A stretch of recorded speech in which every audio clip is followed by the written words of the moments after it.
My wife cheated by opening our marriage, and I planned ruthless revenge she never saw coming. Dad, really? Mom's right. You really are a fool. Those were the last words I heard from my daughter before I hung up. Over the next few days, she sent texts and left voice messages, but I deleted them all after hearing the first few words.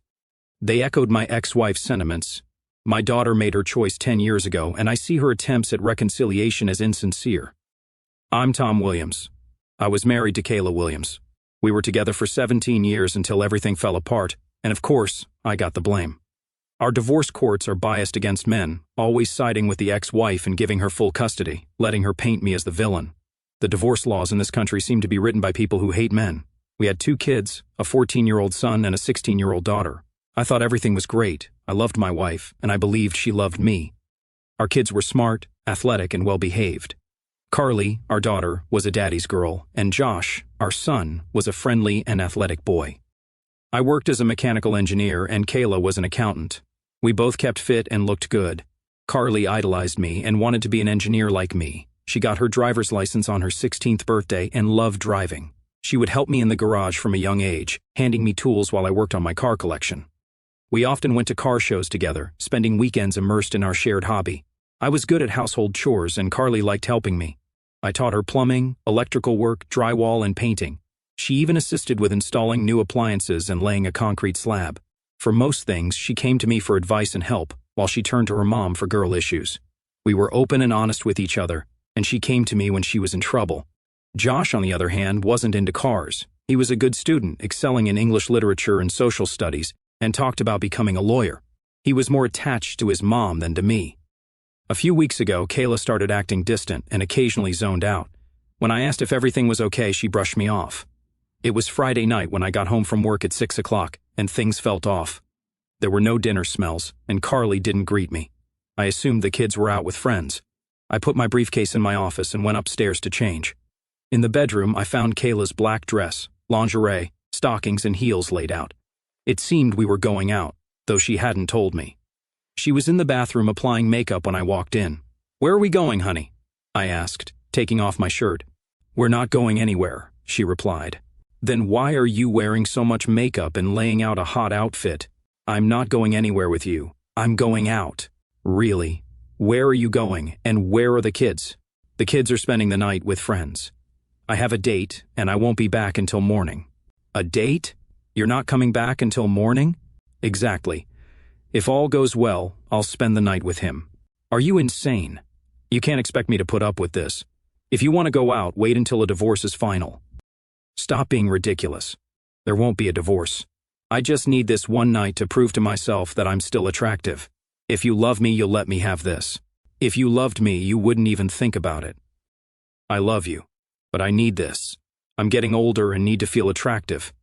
Clarence, who's 10 years younger, has been flirting with me, and I accepted his proposal. It's just one night to boost my confidence. I'm not putting up with this. Remember our wedding vows. If you do this, you're breaking them. It's just one night. Afterward, it'll be back to normal, I promise." "Are you stupid, or do you think I am? If you break your vows, it's over. I'll see a lawyer immediately." "Don't be an idiot. There will be no divorce. If you try, I'll fight you and make you lose everything. I'll get full custody of the kids and make them hate you. You say you love me but threaten all this. I do love you, but if you try to divorce me, I'll fight. I just need this one night. And what about in a few years when you feel the same way again?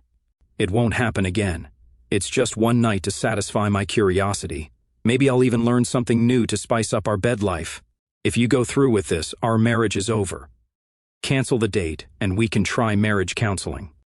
We'll talk about counseling when I get back tomorrow." She continued getting ready. I changed into jeans and a t-shirt and left the room. Later she came downstairs, in her outfit, clutching a small purse, and checked herself in the mirror by the door. I sat in the living room as a car horn honked outside. "He's here. I have to go now. I'll see you in the morning." She leaned in to kiss me, but I turned away, and she kissed the air instead. She frowned at me. "Fine. Once you calm down, everything will be back to normal." With that, she turned to leave. I made one last plea. "If you walk out that door, it's over. Think twice about throwing away 17 years of marriage." She looked back at me. "I'm not throwing anything away. I'll be back, and everything will be fine." With that, she opened the door and left. I started crying, mourning the loss of my marriage and the woman I had loved exclusively for 20 years. 17 years of marriage, a year of engagement, and 2 years of dating. I could not understand how she could do this to me.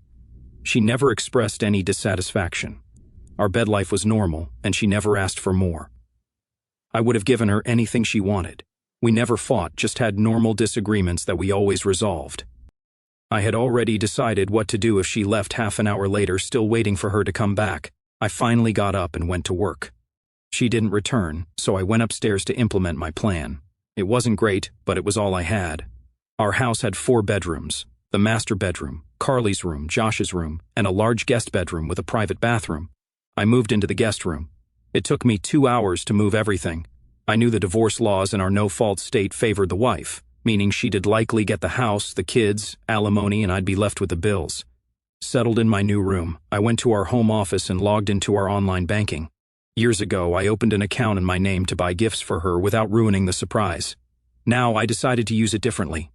I transferred half of our checking and savings to my personal account, then paid off and canceled all our credit cards and issued new ones in my name. I'd transfer my direct deposits at work on Monday and call our broker to split our investments.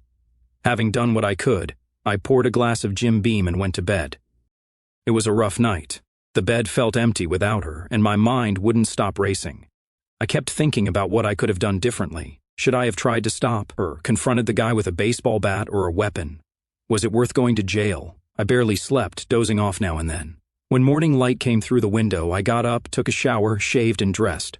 I went downstairs, had breakfast, and read the paper with a couple of cups of coffee. At 9 o'clock, Kayla returned.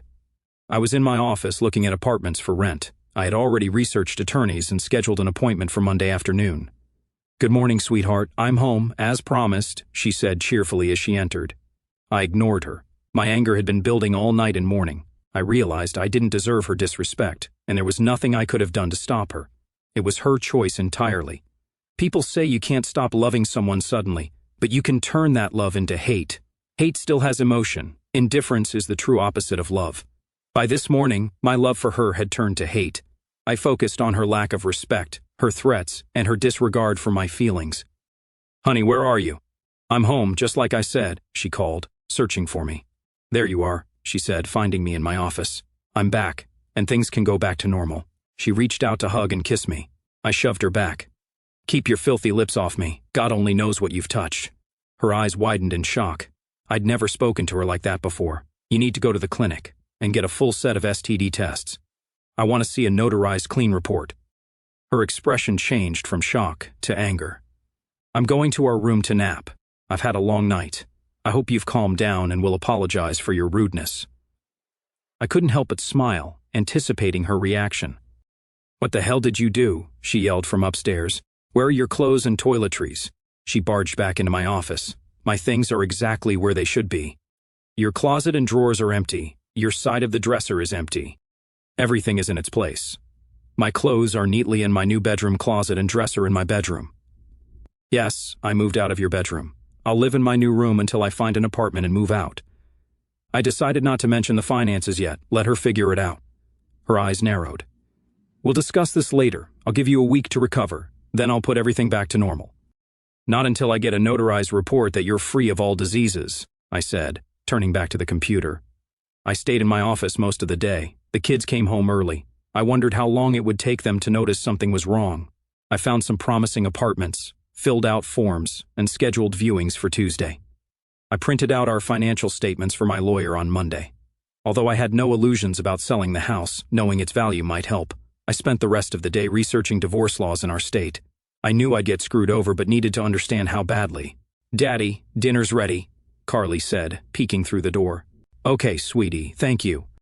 Kayla greeted me in the kitchen with a radiant smile, trying to placate me with kindness and show me what I'd lose.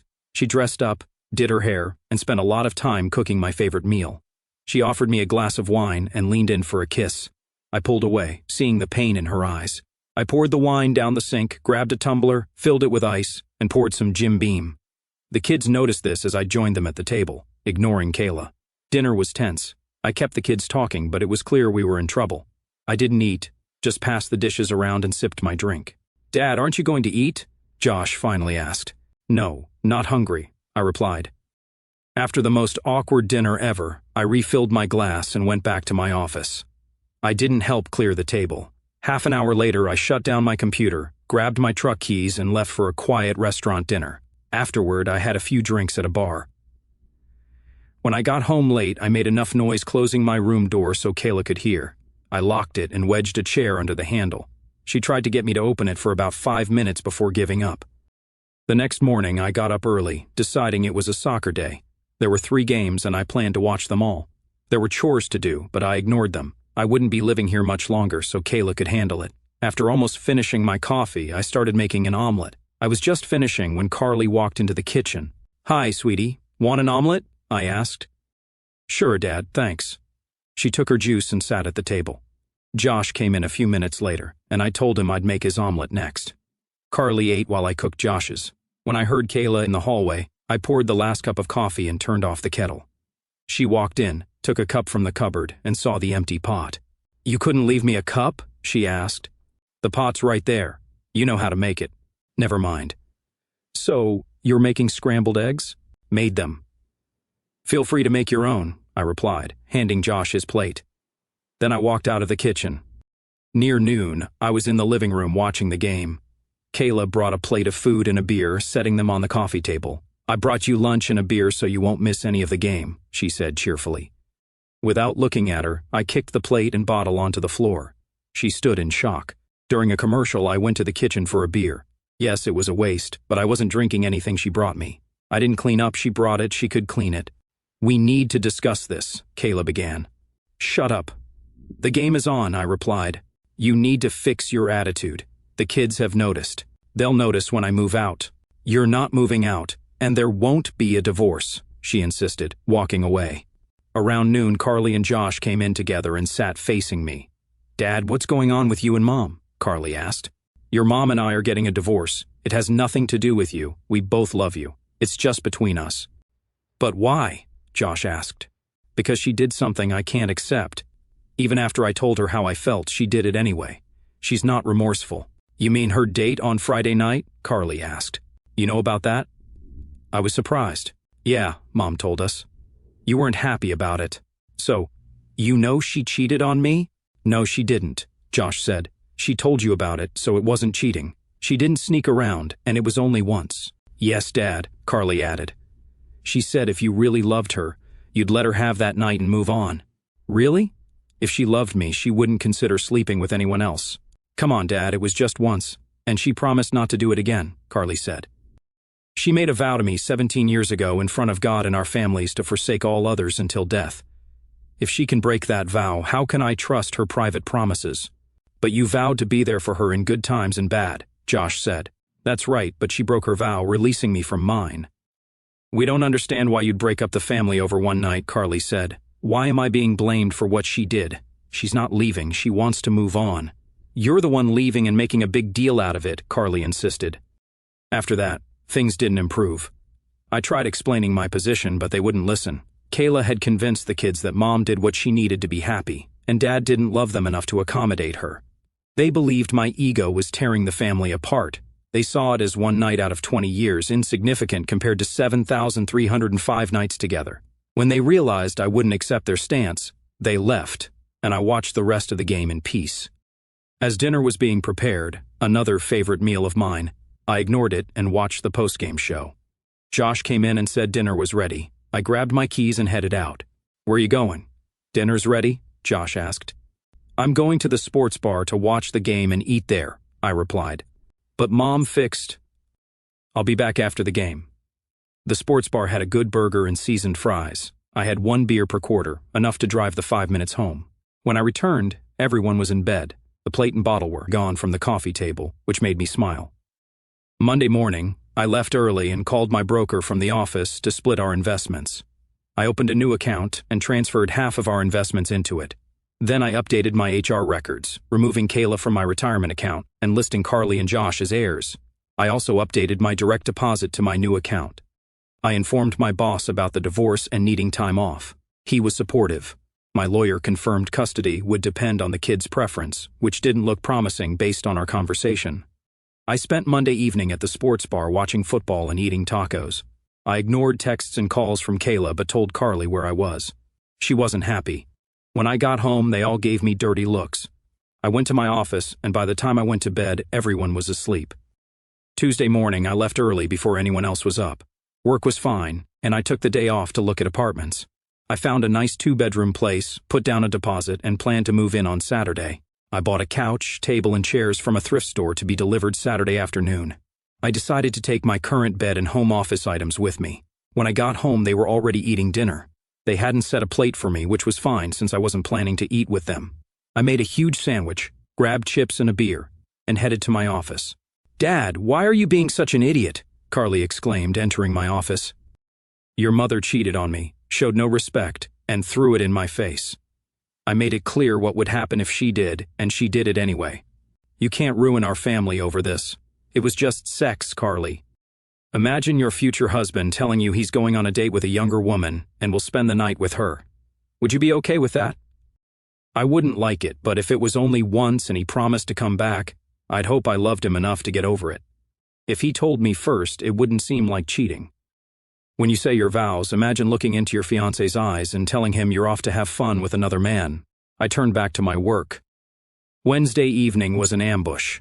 When I got home, both sets of parents were there. I understood why her parents would be on her side, but I was puzzled that my parents were there too. "Tom," Charles began, "Kayla's mother and I are disappointed in what she did, but you're overreacting. It was just one mistake in 20 years. You have 2 wonderful kids. Don't destroy your family over one incident. It wasn't a small mistake, it was a planned event. She told me just an hour before, giving me no chance to resist. Son," Mom intervened, "she didn't cheat. She told you first." She didn't ask, she just told me. Even when I objected, she didn't care. I told her what would happen if she went through with it, and she did it anyway. "Tom," my father said, "I understand your pain and anger, but think of your family. We love you and are here to help you heal. Kayla still loves you and insists she won't do it again. With counseling and effort, you can overcome this. Tearing the family apart isn't the answer. Think of your mother and me. These are our grandchildren, and we'll do whatever it takes to maintain a relationship with them." I was stunned. My parents were on her side, telling me to accept her cheating. I couldn't take it anymore.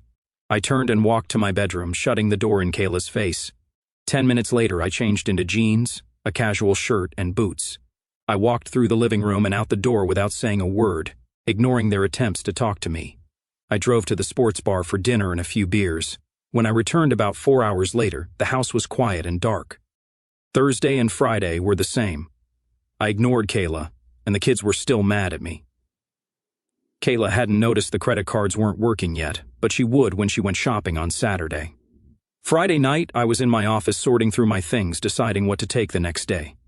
Kayla entered, wearing a see-through nightgown, stockings, garter belt, and heels. She looked amazing. "The kids are sleeping elsewhere tonight.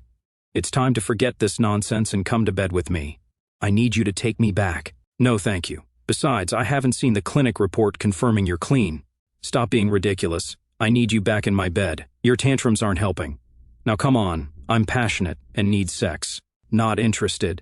If you don't, I'll call Clarence again." "So what? If it's a one-time thing, it was a one-time thing. But if you keep rejecting me, you're pushing me to someone else. Have fun.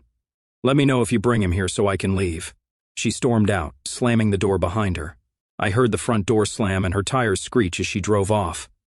I took advantage of the empty house to gather my things. I disassembled the bed and loaded it into the truck along with most of my clothes. I slept on the couch in my office that night. Early the next morning, I went to the leasing office to get my apartment key. It took a while, but I moved everything from the truck into the apartment with help from friendly neighbors. When I got back, the house was still empty. A neighbor's teenage son helped me load my desk and office furniture into the truck. I moved the computer, printer, and accessories and decided to take the chair too. Either no one came home or they didn't notice my office and spare bedroom were empty. In the evening, my phone rang. It was my daughter. "Daddy, where are you?" "I'm home, honey." "No, you're not. Your office is empty, the bed and dresser are gone from the spare bedroom, and your chair isn't in the living room. Plus, your truck is gone." "You're right, I'm not there. I've moved into an apartment. Maybe after the divorce I'll buy a house, but this will do for now." "Geez, Dad, I can't believe you're being so stupid. I thought you loved us." "I do love you, sweetheart. Always have and always will. just not enough to stay with us. I'm not leaving you. You'll still see me as much as you want.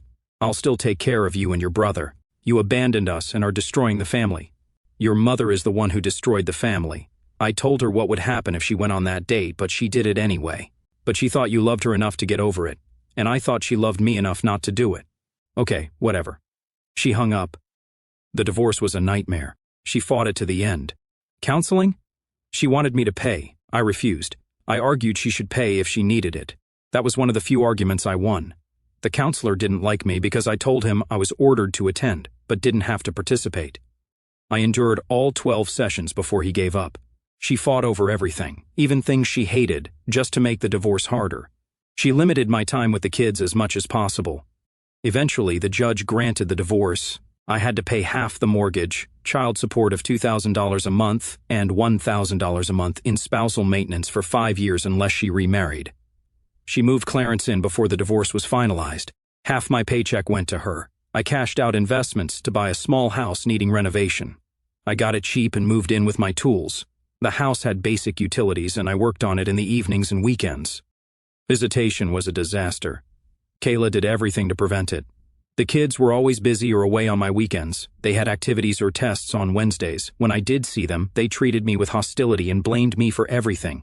Kayla had turned them against me. I sent gifts, cards, and letters for birthdays and Christmas, but they were returned unopened. I kept sending monthly checks, which were cashed, but I never heard a word. I guess they graduated, but I heard nothing. I informed them of college funds, but got no response. Kayla set my kids against me, as she promised. I focused on work in the house, avoiding other activities. I saved a lot of money this way, but it was a hard and lonely time. "Hi, Mom," I said when she answered. "Tom, how are you?" she replied cheerfully. "I'm okay. I haven't heard anything about Thanksgiving. Are you hosting again this year?" There was silence. "Mom, are you there?" I asked. "Well, this is awkward. Yes, we're hosting, but Kayla, her parents and the kids are coming. She's bringing her new boyfriend. We thought it would be too awkward if you were here too. The kids are still mad at you, and having you and Kayla's new man together would stress everyone out. So, you're ditching your own son for Thanksgiving and inviting my ex-wife and her boyfriend instead? We want to stay close to our grandchildren. Besides, this is your fault for not keeping the family together. How about visiting us on Christmas Eve? Your father and I will spend Christmas Day at Kayla's." "Whatever," I muttered, ending the call. I spent Christmas Eve at home watching and D-Hard, and ignored my mom's calls and texts. I wasn't in the holiday mood, especially after the packages I sent to my kids were returned unopened. 5 years later, I got a wedding announcement. Kayla had married Clarence the weekend after I made my last maintenance payment. Josh turned 18 a year early, so I was done with child support. I was finally free of obligations to my ex-family and celebrated by getting drunk. I wasn't proud of it, but I gave them all my love, and they rejected me. Now I was focused on moving on with my life. I still had to pay half the mortgage, but my name was on the deed. The divorce allowed Kayla to live there only until the kids graduated high school. With Josh's graduation, I was entitled to half the property's value. I contacted my attorney. The house, initially appraised at $300,000 with $200,000 in equity, was now worth about $500,000, with $450,000 in equity. I was due my half, which would be around $250,000. I wanted the money, and also to annoy Kayla. A week later, Kayla called. "Tom, what the hell is going on?" "Not much, just working and fixing up my house." "Why are you calling?" "You idiot. Why did a realtor come to my house to get my signature for a sale? Since both our names are on the title, your signature is needed for the sale." "What sale?" "I'm not selling this house. Then write me a check for my half of the equity." "I got the house in the divorce." "No, you got to live there until Josh graduated. Now we can either sell it and split the proceeds, or you can buy out my half. I'm not giving you $100,000 for a house I own." "Good thing I'm not asking for $100,000. The equity is about $450,000 now, so my half is $225,000, including all the furniture. Let's round it up to $150,000. "You're crazy. I'm not giving you a dime," she shouted, hanging up. I laughed when she hung up. My lawyer got his cut, but it was worth it to see her face when the judge ruled in my favor. A couple of months later, the judge even made her pay her legal fees and mine for bringing a case that should have been settled out of court. The house appraised higher than I expected, including the furniture's value. I got $275,000. They bought me out, mostly using Clarence's money, which later got him in trouble. I fixed up my house and built a decent-sized shop behind it. I bought a 1972 Chevy pickup in bad shape, mainly for the chassis. Over the last year, I took it apart, cleaned it, and repainted it. When the bodywork was done, I worked on the running gear, rebuilding the rear differential and installing a Borg-Warner T10 4-speed manual transmission. I had fun with the engine, a 427 big block, which I found online and shipped. I took it apart, sent it to a machine shop for modifications, and added a supercharger. I polished the aluminum and chromed the valve covers, making it shine. The first time I drove it, I almost wrecked it. I floored it on the highway, blowing out the rear tires. I learned to take it slow on the gas pedal after that. A few weeks later, I saw an ad for a car show and decided to enter. I loaded up the 72 Chevy and drove to the park, registered, and got my spot. I noticed a nice 1968 GTO parked next to me. As I set up my shade structure, chairs, and refrigerator, I saw two attractive red-headed women setting up chairs behind the GTO. One looked my age, and the other was about 10 years old. Importantly, I noticed there was no man with them and no ring on the older woman's finger. "Good morning." "I like your car," I said cheerfully. "Hi, thanks." "I like your truck too," said the older one. "Thanks. Have you been to many of these events?" "This is my first time participating. I'm Tom, by the way. This is our third time. My ex used to host it before. I'm Marie, and this is my daughter, Jenny. Why don't you two join me in the shade when you're done? I have drinks and could use some tips about these shows." We spent most of the day together, occasionally talking to people about our cars. It was very enjoyable. No, I didn't win any awards, but I had fun. Marie mentioned, "I divorced my husband 3 years ago because I caught him cheating." "Who was he cheating with?" I asked. "His boss's wife," she replied. "She made a deal. She'd give him all the videos if he signed the GTO over to her. She wanted him to keep his job to pay alimony. It was a double win for her," she said. Jenny joined in, saying she was angry at her father and had nothing to do with him anymore. As the show wound down, I suggested, "How about dinner at Red Lobster nearby?" They agreed. Over dinner, I shared my story.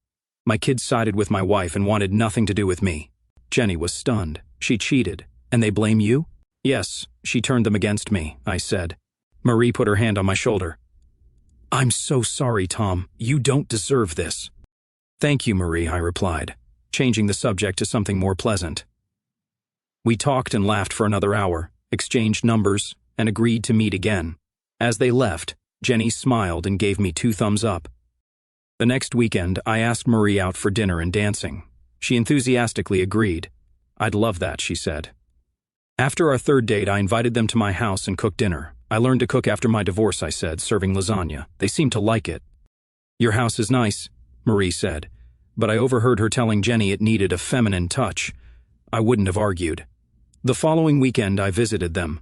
Marie's cooking put mine to shame. Even Kayla wasn't as good, I admitted, apologizing for eating so much. They laughed. "That's the best compliment you can give a cook," Marie said. Jenny was also a good cook. 2 weekends later, I took Marie to dinner at a dance club. During a slow song, we pressed together, swaying to the music, and ended up kissing. It was pretty hot. A few weeks later, she leaned over and whispered, "Take me home." Surprised, I said, "I thought we were having a great time." "Now you want to go home?" She giggled. "No, silly. Take me to your house." Relieved, I agreed. Luckily, I had my regular truck and not the 72, which might not have handled the drive. I went for it. The next morning, I made her breakfast before driving her home.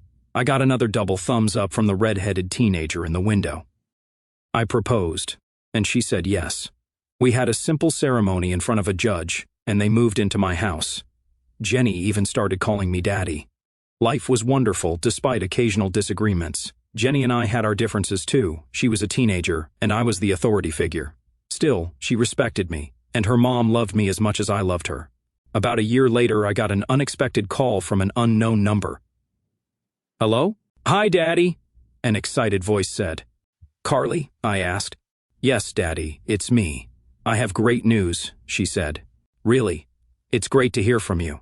"I'm getting married," she announced. "That's wonderful, honey. I'm so happy for you. I want you at my wedding," she said. Of course, it's a great honor to walk my daughter down the aisle. I also have a wedding fund for you. Oh no, Clarence is paying for the wedding, and he'll be walking me down the aisle since it would be awkward for you and Mom. You won't be in the front pew, but I still want you there. Clarence, the man your mother cheated on me with. Did she marry him? Dad, I'm trying to rebuild our relationship. After you left, she and Clarence fell in love and got married. It's your fault. If you hadn't left, they wouldn't have continued dating. Clearly, you still think your mother did nothing wrong. I can't support a marriage I believe will fail. You might cheat on your husband like your mother did, and you took my last honor and gave it to the man who broke up our family. You're showing how selfish you've become. Fine. Don't expect to see your grandchildren if you act like this. I don't want anything to do with them. Really, Dad? Mom's right. You really are a fool. Click. That was the last thing I heard from my daughter as I hung up. So much for a relationship with her or Josh. It hurt that they still blamed me for their mother's actions. I put my phone away and went to work on the 1963 Chevy pickup I had pulled from a field. I wanted it to be more drivable than my 72, with a rebuilt 350 engine slightly more powerful than the original. I didn't notice Jenny grabbed my phone. I didn't even know she was home. I saw my phone ringing from an unknown number, one of many calls during wedding planning. Hello? Hi, is this Carly Williams? Yes, what can I do for you? You can stop calling my dad and being a cow to him. He's the best man I know, and he doesn't deserve a spoiled strumpet like you reminding him of the past. You and your family are a waste of air. Who are you? I'm Jenny Williams, your sister. My mom married your ex-dad and he adopted me. I love him and respect him, unlike you. Your mom disrespected her husband and slept with another guy, and you don't seem to care. My biological father cheated on my mom, and she kicked him out. If my mom had cheated on my dad, I'd help him throw her out. Your dad is decent and compassionate. I'm thinking of sending your mom a thank you card for letting him go. Oh, and you can tell your grandparents they have another granddaughter. But I don't want anything to do with people who rejected their own son for a cheating strumpet and her traitorous offspring. When you say your vows, think about your husband cheating on you and call me so I can laugh. Have a crappy life, sis. Click. I stared at my phone in shock. First, I learned my father got married without telling us. Then I found out I had a younger sister. I couldn't shake the thought that she looked a lot like me. Before, Mom told Josh and me that Dad was leaving over something small. At first, I thought Dad must have had a good reason and considered living with him. But then Mom explained she just needed a small thing to restore her strength. It was just one short period compared to their long time together. Mom was willing to work things out, but Dad wouldn't even try. He was the one leaving and breaking us apart. I couldn't believe how rude Jenny was to me. She didn't give me a chance to explain that Dad abandoned us and Mom was trying to move on. It was a one-time event, insignificant in their long relationship, and yet she called me vile names without knowing me. Why was Dad so upset? Of course, Clarence was walking me down the aisle. He'd been there for me for years. I hadn't talked to Dad since Josh and I told him how angry we were about him leaving. Besides, Clarence was paying almost $20,000 for my wedding. I couldn't imagine how little Dad had set aside. Half an hour later, when my mom and grandmothers came back from shopping, I was still upset about those calls. Honey, what's wrong? Mom asked.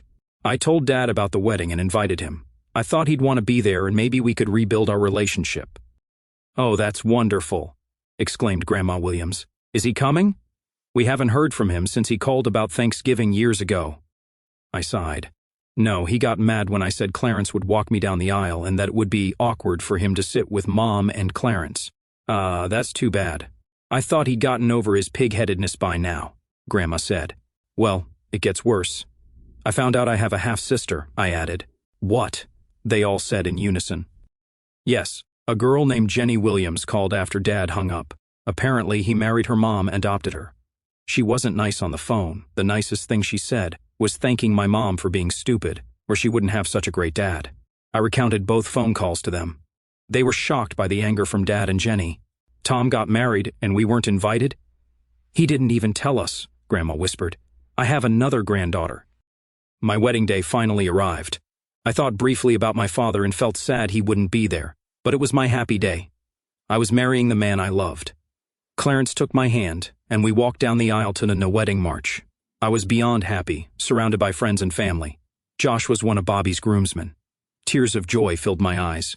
Bobby smiled at me from the altar, and Mom looked at me with pride. Clarence lifted my veil, kissed my cheek, and said, "Congratulations, baby girl." He handed me to Bobby. When the priest asked, "Who gives this bride away?" Clarence replied, "Her mother and I." It felt off, but I couldn't figure out why. As the vows began, I repeated, "To have and to hold, in sickness and in health, in good times and bad." I couldn't continue. I remembered Jenny's words and imagined Bobby with another woman, then him as a broken man if I cheated. "I understand now," I said. Bobby looked concerned. I felt a weight lift off me and smiled. "I finally get it," I told Bobby. "That's great, Carly, but what did you realize?" "Everything," I replied, then got serious. "Bobby, do you really love me?" "Of course I love you. How can you ask that?" "I have to ask because I can't marry you today." The audience gasped. "We'll still get married, just not today. This is wrong and I have to make it right. I only want to get married once, for life." "Babe, what's wrong?" "Bobby, I love you. I will marry you, but I need to explain and make things right first. We'll reschedule and plan our wedding again." "You're not leaving me at the altar, are you?" "No, you should come with me. Everyone, I'm sorry, but we can't do this today. We're not canceling, just postponing. We'll let you know the new date. If you don't want to come, we understand, but think of the story you'll tell. The reception hall is ready. Everything's paid for, so enjoy the food, drinks, and dancing. Clarence will cover the bill." I took Bobby's hand and headed back down the aisle. Mom and Clarence blocked my exit. Clarence yelled about the money he'd spent and demanded I repay him. Mom asked, "Carly, what are you doing?" "I'm correcting a mistake I made years ago." "What mistake?" "Listening to you instead of supporting Dad. The mistake of blaming him for the breakup when it was your fault for cheating." "Carly, I'm your mother. Speak to me with respect." "Respect? Once a cheater, always a cheater." "Carly, how dare you?" "How dare I? I realize today what a horrible person you are. I saw how much it would hurt if Bobby cheated on me, just like you hurt Dad. I guess Dad was a good role model after all, but you weren't." "What do you mean?" she asked, fear in her eyes. "Do you think I don't know about your workouts with Jim Davis at his apartment or your sessions with Carlos the pool guy? How about the landscaping crew? I've got video footage of your affairs and tipping Mario, your barber, with a... At least Clarence doesn't have to worry about you cheating with your boss since he is your boss. And don't forget Alan Morris, your neighbor." Mom's eyes flicked to Clarence, who looked utterly shocked. I continued. "Clarence, I swear I'll repay the money you spent on this wedding with the same commitment my mother has to her vows." Then I pulled Bobby down the aisle and stopped to talk to the videographer. He had captured everything and handed me a copy of the video. I signed an authorization form to post it on YouTube, hoping it would go viral. Bobby and I ran to the parking lot. He had driven his car with our bags in the trunk. We planned to move them to the limo, but now we just got in his car. I knew Dad would like Bobby, especially when the 440 cubic inch engine of his 1969 Challenger roared to life. It wasn't a GM, but it was still a beast. "Where are we going?" he asked as we sped out of the parking lot. "Head west on 156. I'll put the address in Waze," I replied, working my phone. It wasn't hard to find. I knew the town he lived in, and a quick search of real estate records gave me the address. He was about 2 hours away. I hoped he'd be home when we arrived. We didn't stop to change clothes. I was on a mission and didn't want to waste time. It's unusual to open your door to a woman in a wedding dress and a man in a tuxedo. If you were a priest at a church, it might happen occasionally, but I'm not a priest, nor do I live in a church. The bigger surprise was recognizing my daughter, who had made it clear she didn't want to see me. Today was her wedding day, so why was she here instead of at the church, reception, or on her honeymoon? "Daddy, can I talk to you for a minute, please?" she asked softly. Still stunned, I stepped back and let them in, gesturing toward the living room where Marie and Jenny were. They looked shocked. "Oh, Carly, this is my wife, Marie, and our daughter, Jenny." "Jenny, Marie, this is Carly. I'm sorry, but I don't know who the guy with her is." "Oh, Dad, this is Bobby Jensen," Carly introduced. "Bobby, this is my dad, Tom Williams, his wife, Marie, and my sister, Jenny." "Fiancé? I thought you just got married a couple of hours ago," I said, confused. "That's what I need to talk to you about. I can't do it today. I can't get married unless Daddy walks me down the aisle." "Daddy, I finally understand. You were right. I'm sorry for blaming you. It was Mom who gave up on us, not you. I'm sorry for everything I said and did. You didn't deserve any of it. I was young and stupid and listened to the wrong people. Please forgive me and let me back into your life. I really want to marry Bobby, but I need you to walk me down the aisle." I should have been focusing on other things, but I couldn't ignore the scene unfolding. I was glad Carly realized I wasn't the bad guy and wanted me back in her life, but I had to know more. So Carly, did something happen at the wedding? You're wearing a wedding dress, and Bobby's in a tux. Were you really at the wedding? She looked at herself, then at Bobby. Yes, we were halfway through the ceremony when I had an epiphany. She handed me a disc. Maybe you should watch it while Bobby and I change. Bobby grabbed their suitcase from the car, and Marie took Carly to a bedroom to change. Meanwhile, I set up a video player connected to the big screen. When Carly and Bobby were ready, Marie joined me, and I pressed play. It started like a normal wedding ceremony. The groomsmen escorted the bridesmaids down the aisle, then separated at the altar. Bobby entered with the priest, then the ring bearer and flower girl. Finally, Clarence walked Carly down the aisle. Everything was typical until Carly started saying her vows. She suddenly found it hard to speak and got stuck on one word. She did it. I can't believe it hit her so hard, whispered Jenny to herself. I was about to ask Jenny what she meant when Carly stopped her vows and changed everything. The video showed her stopping the wedding and confronting her mom, revealing her increased cheating since marrying Clarence. By the time the video ended, Carly and Bobby had changed clothes and returned to the living room. I couldn't go through with it. Looking into Bobby's eyes, I realized how much it would hurt him if I did to him what Mom did to you. I finally understood what forsaking all others meant, and saw how Mom had broken that vow. She dishonored you, and I dishonored you, by not giving you the place of honor you deserve. I realized that if I wanted my vows to have meaning, I needed you to walk me down the aisle, not Mom and Clarence. Carly smiled and looked at Jenny. I need my little sister as a bridesmaid. Your words woke me up. How can I get married without you by my side? We talked for hours. Jenny had gotten Carly's number from my phone and called her right after I went to the workshop. As it got late, I asked Carly and Bobby to stay in the guest bedroom. Throughout the evening, Carly received several calls. She ignored Clarence and Kayla but talked to friends who were enjoying the reception.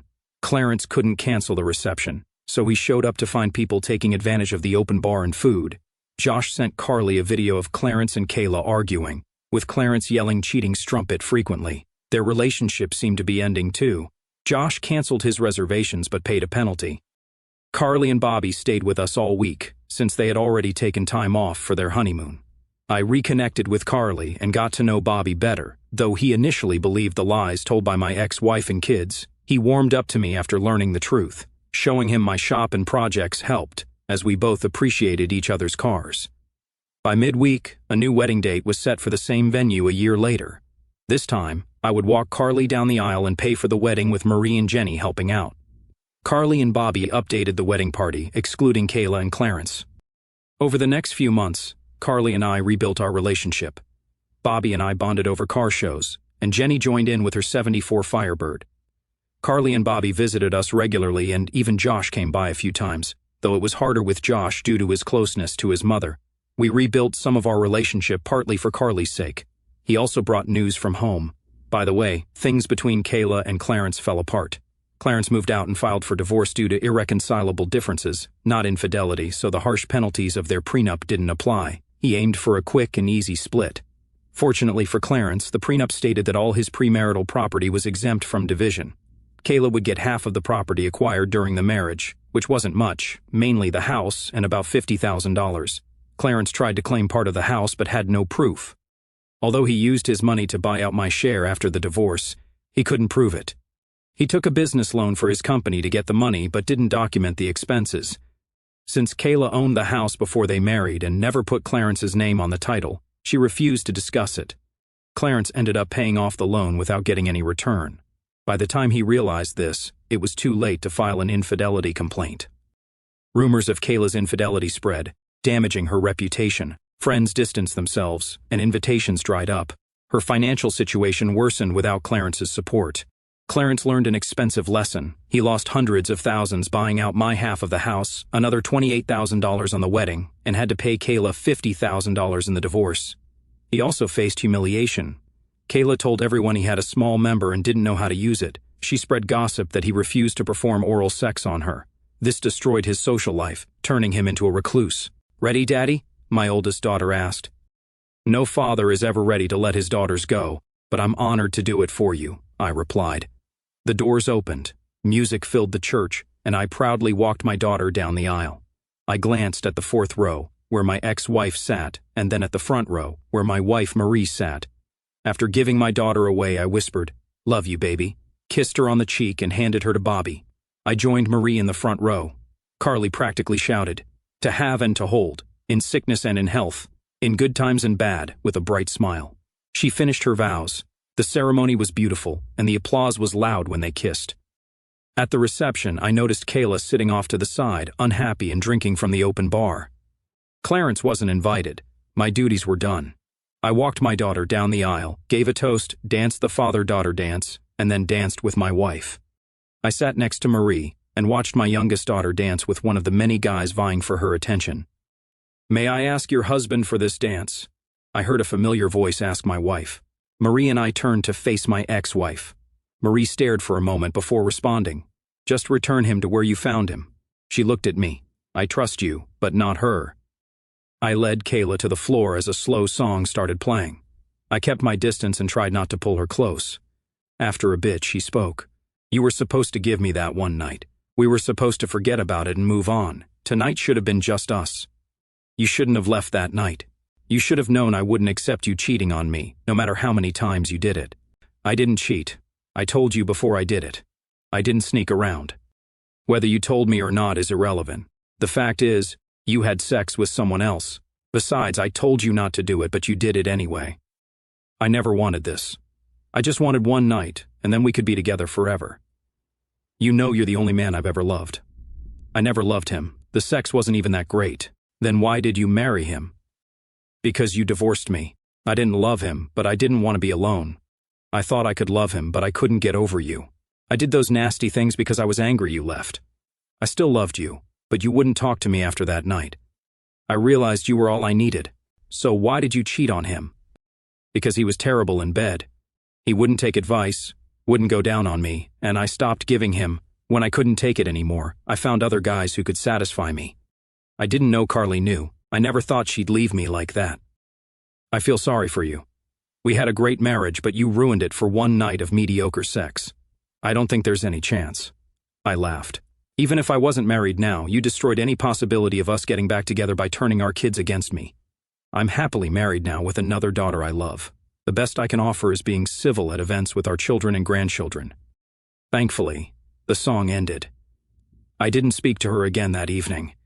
She couldn't afford the mortgage, so she sold the house and moved into a small apartment. The sale proceeds were enough for her to live on if she was careful. She dated occasionally, but never had another serious relationship. Clarence ended up living alone too. Carly and Bobby had a long, loving marriage with 3 children, 2 boys and 1 girl. Josh married a nice girl, and they had 2 daughters. As far as I know, neither cheated on their spouse. Some people think I should have sought revenge on Kayla and Clarence, but I chose to move forward and live my life well. The best revenge is a life well lived, and I let karma handle the rest. Clarence and Kayla didn't burn, but they didn't escape unscathed. I had nothing to do with their downfall, but I still feel good. I have my wife, daughter, and 2 other children back in my life. I'm surrounded by people who love me and have a good life. "Ready, Daddy?" my daughter asked. No father is ever ready to let his daughter go, but I'm honored to do it for you, I replied. The doors opened, music filled the church, and I proudly led my daughter down the aisle. My wife smiled from her place of honor in the front row. I joined her after fulfilling this last important duty for my daughter. "Don't worry, Dad. I'm going to do it right," Jenny assured me.